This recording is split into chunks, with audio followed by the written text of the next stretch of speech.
Good morning. My name is Eddie Tofpik. I'm Head of Technical Analysis and Senior Markets Analyst at ADM Investor Services International Limited. This is London Morning Commentary on Thursday, the 26th of April. We're going to look at Mexican peso to start off with. And this has always been the dollar-Trump trade. Has the dollar been doing well, then Trump has been doing well. If it has been doing poorly, then obviously you can see the situation there as well. Now, we had a huge head and shoulders pattern which had been forming over a long period of time. And then we had the weekly key reversal up, which is highlighted.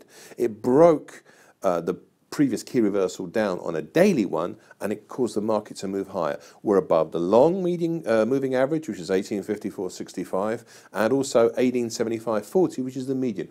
Both of those are now acting as support. Yet, we have not managed to get above the key 50% Fibonacci level at 1892.30. We spiked up there yesterday. We've not done more than that. It's going to be very crucial that we have two consecutive closes over that to try higher, maybe as high as the 50% Fibonacci level for 2017, which is around about 1975 area. So watch out for that one. That's actually something that's happening in this particular moment, and see where it goes. Moving on next, we're looking at Brazilian real. Here, again, the dollar moving out of emerging markets, and in this particular case, it tried up right to the previous minor high, which is around about 351.5, and it's come back down last night. The actual reasonable resistance at the moment is 352.35.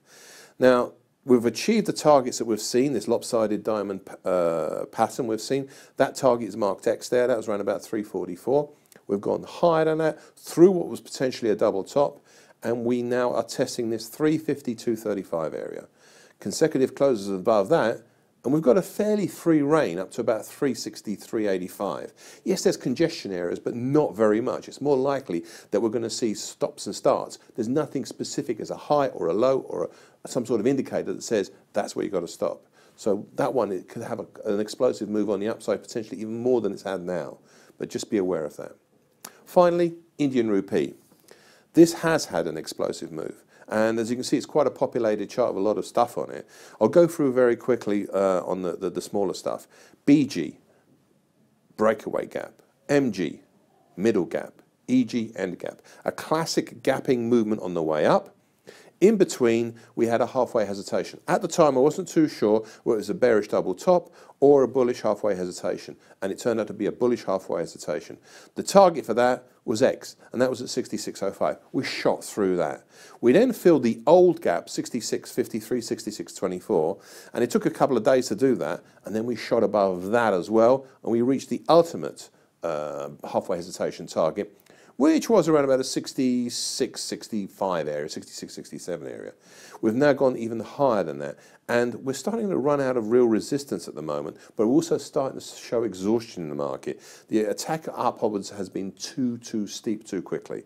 So watch out, we have resistance 67.14, 66.97, but none of it's very strong, but the support underneath it, well, that's not strong either at the moment, so watch out for that as well. Thank you for listening.